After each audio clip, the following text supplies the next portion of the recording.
Welcome to On the Edge with April Mahoney Brains. Here, this is the spot where the conversation is pointed, the guests are sharp, and the responses are never dull. Welcome home, Brains.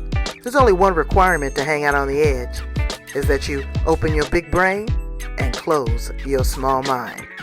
Did you bring your thinking caps? It's time to put them on, because the conversation starts now.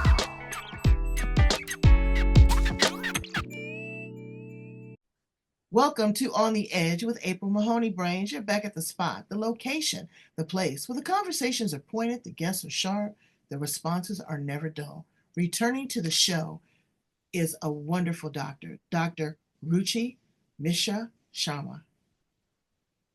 I got it right. She's going to talk to us today about overcoming trauma from sexual abuse and the work that she is doing with women. She's going to share with us a little bit about her personal experience and how she is still working through these issues. She also is a master practitioner with RTT and hypnotherapy. For those that don't know what RTT is, that's rapid transformational therapy. Amazing. People are clamoring to it. Hypnotherapy, it is a way of talking to the subconscious mind, meeting it, greeting it, but also loving and healing. Talk a little bit about the inner child work as well. I can't wait. Thanks so much, Dr. Ruchi, for being with us on the show. Thank you. Thank you so much for having me. Statement, which is trauma is not a life statement. Because what happens is, it could be a big T trauma, it could be a small T trauma. When you experience it as a child, it's like, think of it like a flower is blooming and there's a problem in between. And the rest of your personality kind of develops on that. So it becomes more and more and more deeply hidden. You get on with life. You're like, okay, life needs to go on. But the problem is it keeps affecting you in different ways, depending on what you experienced, at what stage you experienced. There could be, so women I work with, self-confidence issues, self-trust, most commonly. And more often than not, you would feel like, yeah, okay, we can deal with it. But when you dig deep, literally in about every third session, we were uncovering some sort of abuse in deep hypnosis. Previously, I was using only rapid transformational therapy. Now I use a combination of RTT and heart healing. So both of them, obviously different sessions. And that works really, really well. About my own journey, why am I doing what I'm doing? So I would like to share that I myself experienced childhood sexual abuse as a 4 or 5-year-old. Few of those parts are still vivid, and I buried them really deep till the time I was hit by postpartum depression 3.5 years back. It was like only I knew about it. So if I was meeting 3.5 years back, I would be like, okay, I'm meeting April. I need to properly hide all of this so that nobody sees me, nobody judges me. But the problem is, when I had that release, it was like I was carrying this chain on my back with a huge weight. And what happens is, if you've been doing that for years, you get used to it. You're like, yeah, that's the norm. When finally I was able to release it, I'm like, oh my God, there's so much more to me, because most of my energy was going in. Nobody can see me, fear of judgment. I had immense struggles with self-confidence, and diving deep, it was self-love and self-acceptance. If I'm not being It able to, happens when you're so young, Mm, and you have a trauma like that. Number one, the individual that is victimizing you is trying to groom you. They're not trying to make it seem like they're hurting you because they want you to have this false sense of passion. As you grow up, it's a sense of shame that also associates with that, because you keep stuffing it away. You don't want anybody to know. It's my little secret. It happened. It's not happening now. I don't have to see that person in some situations. I don't have to deal with that. And you keep suppressing it down. But then it maps over into your parenting.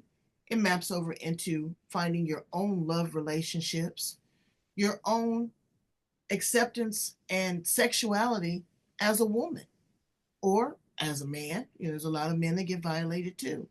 So when you get to that part and you peel back the layers, and you reveal this, I can see how it can constantly be a trigger. Another thing that triggers me is I hear people, it's like we'll use alcoholism. They'll say, "Hi, my name is Betty and I'm an alcoholic." Mm. To me, it seems like they're still in that victim modality. It That's doesn't it. seem Yeah. that they have risen above it. Mm. Mm. How do people deal with those type of things? It's tough. First of all, I mean, when you meet people, where are they is most important. So if Right. I'm working with a woman, and I have been there, I have been in that victim mode. The problem is there's nobody else coming to save you from that victim mode. The move from there, like, yes, this happened, and I own it. The first step from moving away from victimhood is it's like, this happened and I'm running in this direction. The first step is turning around and facing it, looking it in the eye. That's Wow. the very first step because that's when it's like, oh, I did not expect that. That's when it starts to lose power over you. I have spent 30 years of my life running away from it. Let me do that. Let me achieve that. Let me just dumbing it down, numbing it down, numbing it down. First thing, so anybody who's listening, if you have experienced it, if you know of somebody who's experienced it, and they're like, people keep telling me, do this, do that, I don't know where to start. First step, stop, wait, turn, look it in the eye, face it. First thing. Okay, let me stop you right there. When you say face it, Mhm. face the situation, face your emotions, face your All of it. violator. Uh, All of it. All of it. So the first thing is like, face the situation. As in like, when you're really young, I mean, it could be 3, it could be 15, whatever your age was. The feelings are too big. What you went through is too big. And at that point, possibly for survival, you just like, okay, let me shut down everything. The thing is, when you face the situation, rather than dumbing down the feeling, face it, be there. I'm not saying like be in the abuse, but everything that you felt, process it. Stop burying it, face it. And that's where inner child healing comes into play, which has been, I would say, it has been a life changer for me and my clients. And when I work with somebody, it's not like I would not tell them, oh, you know what, I'm all sorted, I'm all healed. No, maybe I'm a couple of steps ahead of you, and I'm here to hold your hand. I'm here to share my own journey with you with no comparisons. And I can understand what you feel. I can understand the helplessness of like, this happened to me. And then what? This happened to me. You can't change that. But you have a choice whether you're going to live with it. This happened to me till 90 years old, or this happened to me. Do I take my power back, or do I give my power to the abuser? And I'm not talking just about the abuse for the rest of your life. Taking your power back is coming out of that victim mode and taking that first step towards owning who you are. You're so much bigger than what happened. Just just realizing that. Yeah. But there's some people. Okay, now I have one that will really curl your hair. Mm-hmm. I had a guest on my show that her Mm. father abused her until the night before her wedding. All right. The night before her wedding. You know, I've had other people that have to uh, face their abuser as they go home. They may have had a dynamite session with you, had a Mm. breakthrough, and have Mm. to go right back and see that nasty uncle at Thanksgiving dinner. Mm. So it's a constant back and forth.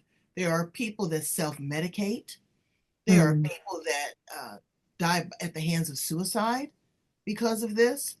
There are other people that are strong like you that are able to rise above it. So there's different levels, and I understand that. But as you say, face it, that Mm. reality and facing, sometimes people, uh, don't want to April, really. can I give an example? Like, Yes. it's heartbreaking what you said. Fortunately, it happened when I was a child, and obviously I don't need to face my abuser on a daily basis. I'll give a visual. So just go with me for a moment. It might feel like, what is she saying? So there's an elephant who's been tied to that little hook, right? From the point of time he was a little baby, right? And he's tied to that little hook. Strong elephant, right? He keeps like growing up, growing up, growing up. Here you have got this big elephant who is tied to that little tiny iron hook. He could stretch and go and it will be gone. But he thinks I can't. And looking from outside, we'll be thinking, this is where the power of belief comes into play. That elephant has been conditioned to feel like this is what I can do and this is what I can't do. So when you talk about facing the abuser, I mean, depending on what age they are, depending on where they are, there's always a way and means to seek help. If not in the house, then from outside. You first understanding that, again, when somebody goes through abuse, the biggest thing that corrodes on is your self-worth, right? I am not worthy. I'm not good enough. This is what I deserve. I'm a bad person. That's why this happened to me. Till the time they are like, they own it. This is not my fault. Not here, here, and every fiber of your being. And I know literally from every cell or in my body how difficult this is because there's a constant back and forth. Maybe it was my mistake. Maybe I should have told my parents. Maybe I should have done this. Maybe. There's no maybe. Somebody targeted you. They were having power over you. You did not know any better. I will give, so anybody listening, I'll give a simple example. You're looking at a news telecast of a child, 5, 10, 15, 20, or a woman being abused.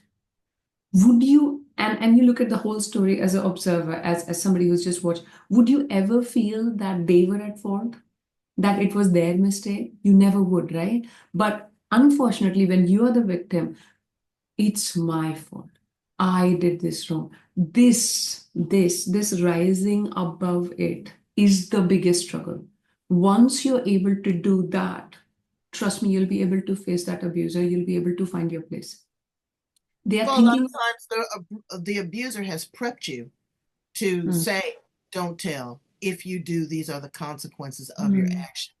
Uh, mm, you know you liked it. You know you love me. I love you. I care for you. All of mm. these things that It's so deafening much that manipulation. right Yeah. that deafening echo chamber. And I can say, I've been very, very fortunate in my life. I've never experienced that. I had Mm, somebody that tried to do something kind of strange, but I told my mother immediately. mm, Same thing with my daughter.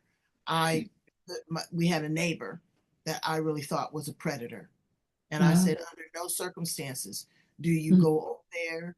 He would say, well, do you want to ride up the hill to the bus stop? No. If anything, we also have a responsibility as parents to groom our children in the other way.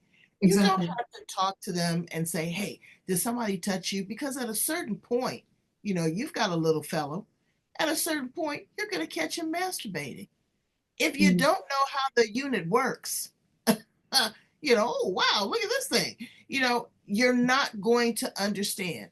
As they get older, it's going to start to be pleasurable. But we need to start as parents having that conversation, just like we talk about the cartoons, just like we talk about what we're having for mm, dinner. It needs to be relaxed. And there's so much shame associated with it as children. Oh, you don't do that. Or if I catch you touching yourself, well, you're going to pay attention to that as a parent.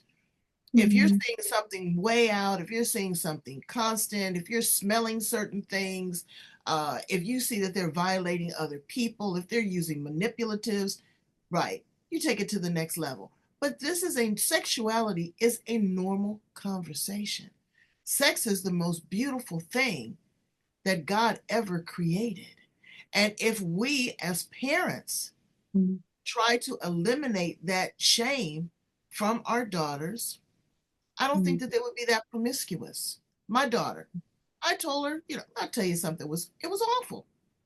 We're Mm, driving to school, and mm, she goes, Mom, she says, I can't believe the president of the United States did that with that girl, had that girl up under his desk. I almost turned the car over. I said, mm, what do you know about that? She says, oh, it's all over the news. She says, and there's other girls that are doing it at my school. And it made it seem so, I was alarmed. I didn't even know what to say. I said, well, we'll talk about this when you get home from school. I asked her, what did she know? What was her thoughts? What were her feelings? After that, it was no longer a conversation. It was on to the next thing. mm, But parents, I think, mm, don't do the best job they can. I'm not saying they don't do a job, and it's difficult because it's epigenetic, it's generational. These secrets have been kept. What happened to your mother? What happened to your grandmother? What happened to your sister? What happened to your aunt? We don't talk about that. That's where the shame is that embedded. point, it was, they could not even voice up, I believe. See, when it, okay, I'll come up with a few things. So okay, I don't want to name the person in my life because I don't know how would they feel. Somebody I know very closely, their mom, she's 60 plus now. They, the mom told her, and something she has never told anybody in her entire lifetime. And the weight you're carrying. And the thing is, like, I can tell one thing from experience. The more you hide it, the more the guilt and shame has power over you. Once you take it out, like, I speak about it in the keynote speaker address I do, in the podcasts I do, in why do I do that? Well, there could be two things.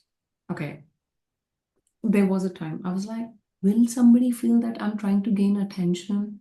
Then I'm like, I don't care what they feel or what they don't feel. This is about me. This is about sharing my journey. This is about sharing my authenticity. And I acknowledge that this happened. And I would agree 3 years back, if somebody was thinking, she can speak about it so coolly. I was not the same person 3 years back. If I was speaking about it, I will be all over the place, crying, shivering, whatnot. It takes a promise to yourself. And the promise is you came here to be a to shine your unique light, to do the unique thing, your unique purpose that you chose to come here for. Now it's a choice whether I'm going to let all of these things, the trauma, the things that happen, cover my shine, let live like this, and then when it is time, move out, or you're like, no, that is it. This is me, and I'm going to own it, no matter what happened. What happened, happened. I am here to take my power back. And if you're struggling, there's a step by step plan that I have done. I'm still on my own healing journey. I've done it myself. I've helped other women on their journey. And yeah, I call it the Sicily. And well, I can dive a bit deep. So let's dial back to parenting for a Hmm. minute. Having this conversation with your young children to help Hmm. them avoid that, Yeah. or building a trusting relationship that if this happens to them, that they can come to you, Mm. because that is how the predator also wins. Sure. It's creating I that. don't I don't remember as a child being told about good touch, bad touch, or I think there could have been so many things that were different. I'm still unsure why did I not go and tell somebody, my grandparents, my parents, somebody. So there was a Because big it loophole. was so foreign to you. It was just another experience. It wasn't like, oh, this person is trying to do something bad to me. That was not how it was, in my opinion. I don't know, I'm not a therapist. It wasn't how they presented it to you. Oh, I'm trying to, hurt you. It was a secret. It Mm, was a manipulation. It was a piece of candy. It was you're a good girl. It was, let me give you love when somebody else is not loving you. It was a manipulation. So you didn't know. This was a part of the learning process. That's what they call grooming.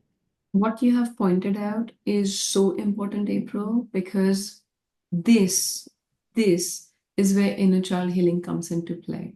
Because you can have all the therapy in the world, like right here in the now, but till the time you go and have that little one, whatever age you were, feel what they felt, help them be seen, be heard, and be healed. So till the time that's not done, it you can't move forward. If Right. I hear a lot about inner child work. Tell us Yeah. tell us a little bit about what that is. Is that Mhm. a form of hypnotherapy that you go into? I've done shadow work, I've done mirror work. I've never done inner child work. I Okay. don't know. So see, there were many different ways of doing it. What aligns most with me is one is the heart healing session. So in the heart healing, relational trauma that you experience comes up. It is a form of deep hypnosis, and it is almost guided by the person going into deep hypnosis. So I am somebody who's facilitating it, of course, being guided by intuitive guidance as well. But it's like they know the answer. It's just lots of blocks in between. So, with going in deep hypnosis, you are helping the conscious mind relax a bit, and your subconscious comes to the forefront. You dive deep, you do the heart healing. And the best thing with heart healing is, especially with, let's say, really traumatic incidents. For example, the lady you told about, like, a day before nobody wants to go back and live it, right? Like, okay, let's go back to that scene. The best thing about heart healing is you're not going back to any particular scene, right? We are going in, we are dealing with your higher self, we are getting the guidance from there, we are one to one with your inner child, and there are different ways and modes of diving deep. The whole session, one heart healing, so there are different wounds, like, there could be a love wound, there could be an enoughness wound, worth wound. It depends.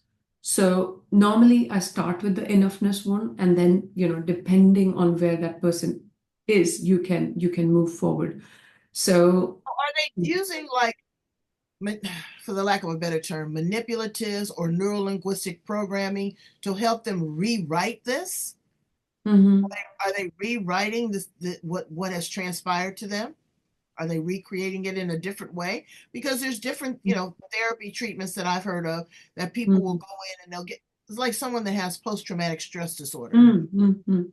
They'll get up right to the point before they get to where the bomb Mhm. went off, Mhm. and they're able to rewrite that so that it Mhm. is not their trigger and um, uh, their point of reinvention again. Is that kind of a little bit how it works? I mean, you get to a point, or you actually get Let in this me situation again, and you say, "Okay, I love myself. It wasn't my fault." You're able to see, rewrite you can stand in front of the mirror and you can say every affirmation in the world, okay? But unfortunately, that is still working with the conscious, and maybe things are changing for you. On a deeper level, things don't. And that's where deep hypnosis comes into play, because we are going facing it. As I said, okay, I'm going to give you an example. So, this lovely lady, at that point, I wasn't doing heart healing, I was doing RTT. She experienced abuse at the hand of her father when she was 5 years old. In the therapy session, this actual scene came up. I can say with complete conviction that despite that scene, I was able to, like, she's not in the scene, she is the observer. She can, it wasn't traumatic for her, but then there are ways and means to transmute it, like, how you can deal with the situation. That in that moment, everything that she has buried, we can see it, feel it, heal it. Because that little child is still waiting, like, you're just shutting me off. I'm still not feeling seen. I'm still not feeling heard. And a whole lot of the problems in her current life. So she was having trouble intimacy in her relationship. Second, she could not sleep, very high anxiety levels. She will keep waking up at night. Certification after certification after certification. She doesn't know how to make her business bloom, self-trust issues. And on the surface, all of these things will feel like, what does this have to do with that? Everything. This has everything to do with self-love, self-trust, self-worth. So once this healed, I've got a video testimonial from her. She's in a loving relationship. Her partner knew nothing about the healing. He said, it's as if you've put the guard down. I can see you, I can feel you. And these were her partner's words. She can sleep through the night. She doesn't keep waking up. She used to have insane amount of palpitations. They have gone down. Despite being a grown up, she still wanted validation from her father, and she's finally let go of that. So what I'm trying to say is with this example, I'm trying to say that, everything is like a ripple effect of where it all started. You cannot keep talking about what you're experiencing right now and not face what happened. And I get asked about this. It's like, Ruchi, you do this, but what if something comes in the session that I can't deal with? You're not going and reliving anything, nothing. You are in a safe place. I am here with you. And whether we are doing it online or in person, it doesn't change because the energetic connection is there. And that's how you heal it. And again, I work, as I said, both rapid transformational therapy and heart healing, depending. So initially, we have a connection call, depending on where they are, what's blocking them, because everybody's life is as different as a unique novel, isn't it? What their experiences were, what is holding them back. And then we kind of make a plan. Okay, what's the right? So normally it might be like, maybe 2 heart healing sessions, 1 RTT session, 1 RTT session, 3 heart healing. It depends where we are. And then there are people who, I am a J Cherry certified coach, so we can work with the conscious and subconscious. So this is all about the healing. And now, like, okay, how do I bring that about in my day-to-day life? Well, I can help you with the coaching, with the inner power access coaching. So what can I say? I'm a full package. Absolutely. What do what do you say to the person that has suppressed this all this time and they Mhm. want to break free? Mhm. They, again, it takes courage Mhm. to Mhm. face this after 30 years, 35 years. I would say it takes compassion for yourself. Just compassion for yourself. Like, I deserve a better life. If I have known of other people, I've known of me, if you met me, the most normal person possible, but I know that suffocation. Having that compassion for yourself, do you want to live with that suffocation for the rest of your life? Or are you ready to break that cage? Okay. Where are you? Yeah. All right, so you break the cage. Now You you break. rise like the phoenix from the ashes. And I'll be honest, healing is messy. Okay. If somebody felt that, okay, that's fine, I'm gonna have this and that's it. Tomorrow morning everything will be gone. No. So you take 3 steps forward, maybe there might be a pitfall. And then you rise even higher, you rise even stronger. So you keep going. You just keep going. Do not give up on yourself. You chose to be here for a rhyme, a reason, a purpose. You're here to live it, feel it, be the unique light that you're meant to be to touch every life that you came here to do.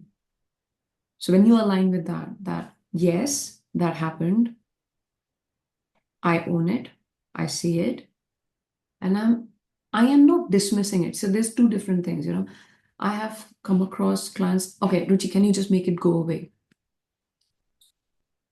If you want to make it go away and if you're not shut it down, trust me, it will have power over you forever. Mm. That's not the way. That's not the way. As I said, I'll again go back to it. Turning around, stop running. Stop running. Stop being busy. Stop. I was that person. I'm busy. I'm achieving this. I'm doing this. I'm doing this. Being productive 24/7. Stop running away from yourself. Turn around, face it. And in that very instant will be the start of your win. It will start losing power over you. Right then. But do you always have to profess it? Do you have to tell other people about it? Is that a form of the release? I'm not saying that there's shame, but some things I don't tell everybody. I tell you on an It as need to know basis. That's very okay. individualized too. Do If you you are you going to face your accuser? Are you going to tell your parents? I know that that's very individualized, but is that a part of the healing and the release? Is that now people know? see again, we are all very different by let's say personalities, how we tackle life, how we feel life, more so what your life experiences were. Do you want to share it with other human beings or not? Very individual. Simplest thing, I can tell for sure. It's very difficult to profess to even yourself, leave apart somebody else. Let's start by just standing in the mirror and saying it loud to yourself. Let other people be. Let's start with there. So that you're like, yes, I'm acknowledging it. I am I'm just choosing to stop running away from it. And then it's for me as an individual, it has been cathartic. Like every single time I'm in a keynote speaker, every single, like my mother came to know about this the very first time when she read my chapter in my contributing chapter in the Voices of Impact. And about 6 months back, she's like, I need to talk to you. I was still, and it wasn't like I didn't want to tell her. My thing was, both my parents are in their 60s, right? And I'm Right. like, what will I get by telling them? Will that really, maybe they are going to feel like really bad, weights on their heart. I couldn't keep my child safe. So, this is what I was thinking. And I do not think that going ahead and telling your parents is the thing for everyone. It's about your conversation with yourself. That's the most profound. And if start there, if you feel comfortable, if for me, it is like guilt and shame run and literally become steam when I'm talking to like July. This was July. I was in a room full of accomplished women. And when I asked the question, like, do you know how many hands get raised up when I asked if somebody's experienced it? And like, after my chapter in the book, the number of messages I get, private messages on Instagram, on Facebook, thank you for sharing it. Thank you for being brave. And the two sentences are, Ruchi, I felt seen. Ruchi, I felt heard. That's it. That's my purpose solved. Because for me, that aha, I'm getting a little bit emotional here. That's fine. About a year back, I was listening to this podcast where Mel Robbins was interviewing Lewis House. Both of them, I love them. And I think I mentioned this to you as well before when we were talking. And this 6'4" man, who you would think like is invincible, right? He gave the whole story of what he experienced as a child. I don't know if I'm a big fan of Lewis House, that was the reason, or how he expressed it. I don't know. But it was that switch for me. I dropped everything and I was just looking at my iPad because in that moment, I felt seen, I felt heard.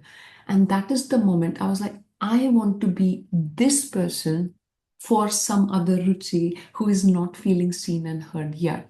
And you would call it divine timing. I am not exaggerating. Within 6 weeks from this podcast thing I'm talking about, my whole thing kind of formulated of my chapter in Voices of Impact and me writing it. And so that's where the whole thing started. Like, what is even more important than what you experienced? Bringing relief to somebody else who experienced it. Can you relieve their pain? Can you help them? And again, I believe it from the core of my being that none of us is here by chance. We are all here for a purpose, right? And so think of it like, you're this amazing diamond. We came here with all we needed, all the self-esteem, all the self-confidence, all the purpose, all the direction, everything. And then what happens is life happens.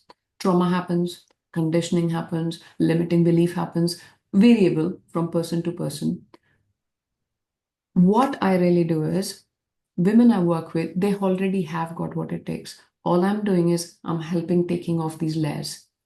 Today, literally today, I got a message from this lovely lady. She's already written a wonderful testimonial. She's like, I want to write more testimonials for you. I'm like, okay, that's wonderful. English is not her first language. She's like, I struggle. What can I do? I was like, you just write from your heart.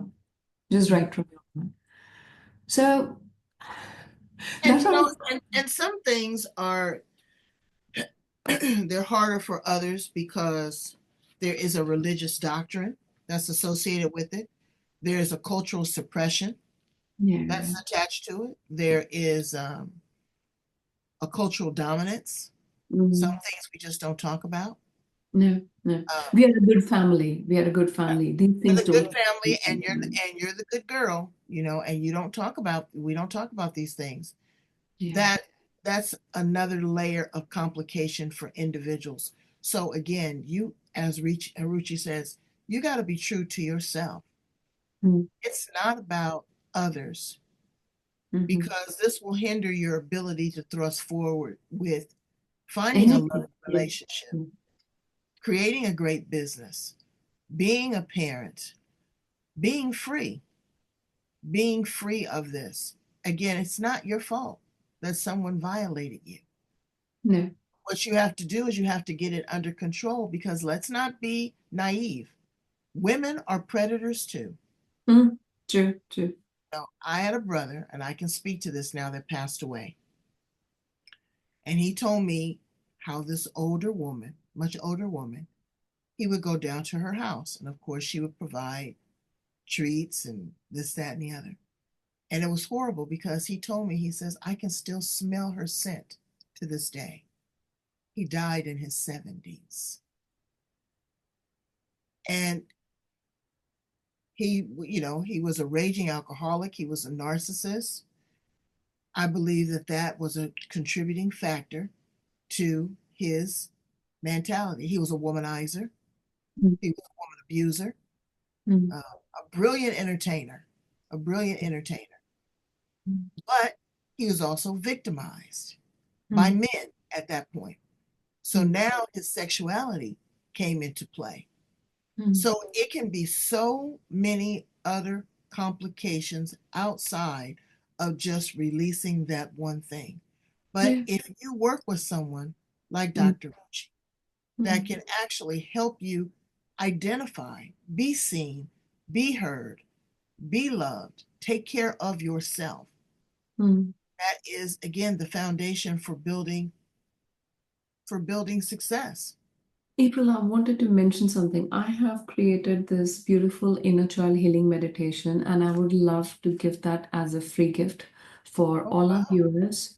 So it's literally I've made it from my heart, my soul, and it's not very long. It's 15 minutes long. So I don't know how I can do that right now, but I will give the link to you. Yes, and I will post the link. And brains, please, please, as I tell you all the time, I bring you the best and the brightest from around the world. These individuals could just go ahead and be healed and go on about their business. But what they have found is they have found such value and such worth, um, that they want to share it with you, that they want you to walk in that illuminating light, that they don't want you to have to feel shamed because of what someone else has done to you, that you don't have to suppress this, that you become a predator and do it to someone else. And that you are able to have this conversation with your children, with your spouse. There's a lot of individuals that can't, my brother couldn't have a loving relationship with a woman because all this was suppressed. It was really suppressed. And I was so shocked. He was on a drunken binge and he just let loose. Tears came down his eyes. He just erupted. And it was awful that he had carried that. Mhm. He had carried that since he was a young child. And to him, it was the norm. Because when it happens to boys and it's a female predator, oh, that's machismo. That's macho. You're a man. You got your virginity broken by a woman. It's still victimization. It's still statutory rape. It's still wrong. April, what you have said is I'm trying to look for this. I have felt it. This I've heard it from almost everybody. That smell of that person is such a big trigger, biggest trigger, I would say. Yeah. Piecing it is difficult, but one thing I can promise is as you work, as you choose. So what has happened is to protect yourself as a child, we have created walls around our heart. And these walls are not only, well, initially they were created to protect you, but now they are like, as you said, he struggled to have a loving relationship, or maybe being an alcoholic or womanizer. You can't let in love either. You can't let in good things either. Heart healing sessions that I do, I think I have found them mind blowing towards letting go of these walls. So the healing, inner healing, letting go of these walls together. And that will ripple out. And if there are any surface issues, so if somebody's already struggling with like narcissistic behavior or other traits, well, there is help around that. But what I'm saying is, if you would just say that, okay, let's put this person on medication, if you keep treating the surface and not go to the crux of what it is coming from, you would never solve the problem. We won't. And so, again, as they say, tell the truth and shame the devil. Yes. Dr. Ruchi, you are absolutely incredible. And I thank you so much for being raw and to being vulnerable and to returning back here on the edge to share this with my brains around the world. Um, Thank there's a I'm lot, so glad to be here with you. and it's a lot in the world. The first interview we talked about rapid transformational therapy. Now we're talking about trauma abuse. I have no idea where you're taking it to the next level, but you are definitely a change agent. You are an angel, and I thank you for that. Please tell my brains how to get in contact with you, how they can work with you, how they can pick up a copy of the anthology and read your complete story. Sure, sure. The first thing I would say is you can find me by my name. So Dr. Ruchi Mishra Sharma, you type it on LinkedIn, Facebook, direct message me. I love hearing feedback. I love hearing your story. And if you want to continue working with me, you're most welcome. But if not, if you want to share your story, I'm here, all ears. For the book, again, I will be very happy to share the link with April. So, she can share the link for the book, for, again, my Linktree link. So there will be the link for the podcast, how you can get on a connection call with me. And as I said, I normally start with a deep connection call to understand where you are, where we want to go towards, what is underlying, and then we can plan around what's the right way forward. Rapid transformational therapy, heart healing, coaching, combination of it, one of it. And I just want to share this one thing. So my deepest vision is like for as many women as I can, they're carrying this deeper light, this transformational, unique light gift that they have come here for. Literally, I want to break away all of these layers of every single morning I visualize that in front of the mirror right after I've taken a bath. Every single morning, because that's what keeps me going. So limiting beliefs, the layer is coming off, traumas. And when I say the layer is coming off, we're not going back and changing the past. It's not about what happened, but what you think about it, what you perceive about it, where you go from there.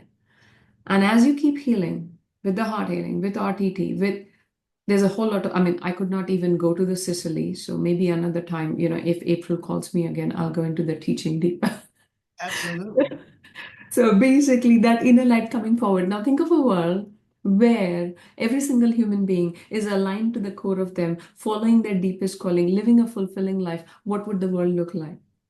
Mm, mm, mm. That's what I envision. That's what I want to be. And yeah. And I still feel it's the divine grace working through me rather than, me. Because the person I was 3 years back to I'm here now, if it wasn't for grace, it's impossible.